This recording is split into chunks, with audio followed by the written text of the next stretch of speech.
क्या प्रशांत जी आपको भी लगता है कि ये बीजेपी के लिए नुकसानदेह होगा? हो गया है, ऑलरेडी हो गया है। मैंने पहले ही आपको बताया कि बीजेपी के बड़े नेता अब प्रधानमंत्री के को डिफेंड करने में दिलचस्पी नहीं ले रहे हैं। वही लोग दिलचस्पी ले रहे हैं जिनकी ड्यूटी लगाई जाती है। अब जयशंकर जी एक बढ़िया बात कह रहे थे, और जो जिन लोगों ने इंडिया नाम दिया होगा, वाकई आज वो हंस रहे होंगे ताली पीट के कि मोदी जी जाल में आ गए। देखिए, मतलब मोदी जी, जैसा मैं कह चुका हूँ कि वो क्राइसिस रिस्पॉन्ड नहीं कर पा रहे हैं, और उनकी आदत भी नहीं है, क्योंकि वो संघर्षों से नेता नहीं बने हैं। अगर आप उनकी पसंदूमी देखिए तो एक्सीडेंटली गुजरात के अंदर बीजेपी में विवाद था, सरफुटबल थी, इनको क्राइसिस में भेजा गया वहाँ पे। उसके बाद गोधरा हो गया, दंगे हो गए, और उसके बाद फिर ये उसी पे लोकप्रियता पे चुनाव जीतते रहे। फिर कॉरपोरेट ने इनको तलाशा, और कॉरपोरेट ने इनको धो मांझ के इनको आगे दिल्ली के लिए तैयार कर दिया। मोदी जी ने कोई संघर्ष नहीं किया है जैसे दूसरे नेता संघर्ष करते हैं। मुझे नहीं याद है कभी भी जीवन में कोई एक तस्वीर, कोई एक सिंगल कॉलम न्यूज भी आप अगर दिखा दें कि मोदी जी कभी गिरफ्तार हुए हो, कभी धरने में बैठे हो, जैसे आज संजय सिंह बैठे हुए हैं, कभी धरने पे सरकार के खिलाफ बैठे हैं, कोई जुलूस लेके निकले कभी, विपक्ष में रहते हुए भी।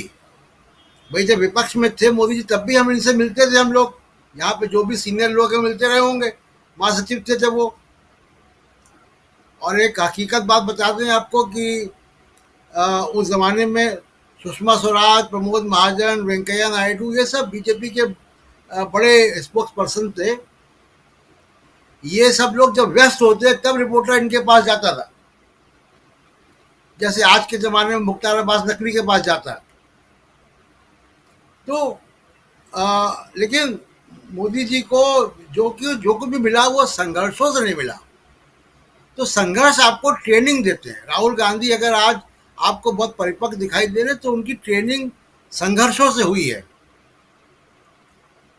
अगर 2011 में ही उनको अगर बड़ा पद मिल जाता, मुझे नहीं लगता कि राहुल गांधी उस परिपक्वता से उस जिम्मेदारी को निभाते जैसा अब तैयार हो गए हैं उसके लिए।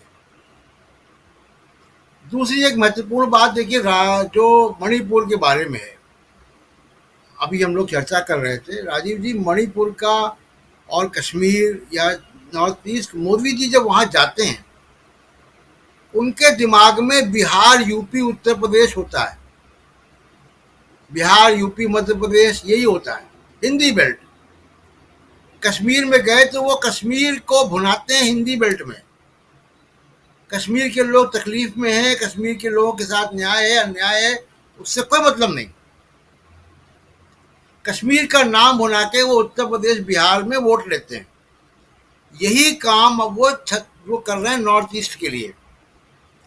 नॉर्थ ईस्ट का समाज हमारे समाज जैसा नहीं है। वहाँ पे आरएसएस या मोदी साहब एक प्लान लेके गए हैं धार्मिक तौर पे विभाजन का। वही नैरेटिव बिल्ड किया जा रहा है। नॉर्थ ईस्ट का समाज अपने ट्राइब्स में बटा हुआ समाज है, वही कल्चर है वहाँ का। वहाँ के जो हिंदू या ईसाई भी हैं, उसके उनके रीति रिवाजों या कर्म कांडों में उनके ट्राइबल कल्चर हावी होते हैं। उनके चर्च भी हमारे यहाँ से अलग हैं, उनकी उनके तौर तरीके अलग हैं हमसे, क्योंकि वो ट्राइब्स में है। अब क्या हो रहा है कि वो ट्राइबल्स में एक दो तरीके काम हो रहे हैं। पोलराइजेशन तो हो गया, अब यूनिटी हो रही है। आप देखिए कि नागा कुकी में बरसों से विवाद था, मारपीटें थी, दंगे होते थे। अब नागा कुकी एक हो गए। अभी आप देखिए कि वो मिजोरम में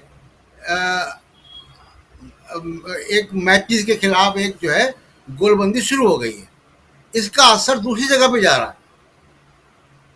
तो पूरे नॉर्थ ईस्ट को आप डिस्टर्ब कर दें, क्योंकि नॉर्थ ईस्ट धर्म या और किसी चीज में नहीं बटा हुआ, जितना वो वहाँ पे जो यूनिटी फैक्टर है या वहाँ पे पोलराइजेशन है, वो वो ट्राइब्स में है। आप ट्राइब्स के बीच में अगर खाई पैदा करेंगे तो वो एक अलग तरीके की समस्या को आप जन्म देने जा रहे हैं।